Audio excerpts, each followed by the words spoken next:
Cake చేసుకోవడానికి కావాల్సినవి ఏవీ లేవు కానీ కేక్ చేసుకోవాలి అనుకున్న వాళ్ళకి మాత్రమే ఈ వీడియో.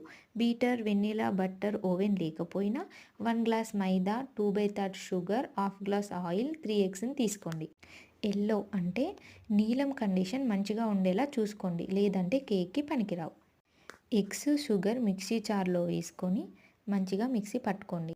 అందులోనే ఆయిల్ వేసుకొని మిక్సర్ హీట్ కాకుండా చూసుకోండి. ఇందాక తీసుకున్న మైదా ఉంది కదా, అందులో 1 స్పూన్ బేకింగ్ సోడా మంచిగా ఉండలుండలు లేకుండా మంచిగా మిక్స్ చేసుకోండి.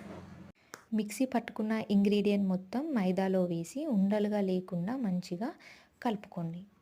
పిండి కన్సిస్టెన్సీ గట్టిగా అయినట్టు అనిపిస్తే మాత్రం అందులో ఎగ్స్ లేదా మిల్క్ యాడ్ చేసుకోండి. ఇలా ఉండలు లేకుండా మంచిగా మిక్స్ అయిన తర్వాత ఒక స్టీల్ బౌల్లో ఆయిల్ అప్లై చేసుకొని అందులో మన దగ్గర ఉన్న పేపర్ ఏదైనా వేసుకోండి. అందులో ఈ ఇంగ్రీడియంట్ మొత్తం వేయండి. ఇడ్లీ పాత్రలో లేదా ఏదైనా గంజులో స్టాండ్ పెట్టుకొని బౌల్ పెట్టుకోండి. 45 మినిట్స్ తర్వాత చెక్ చేసుకోండి.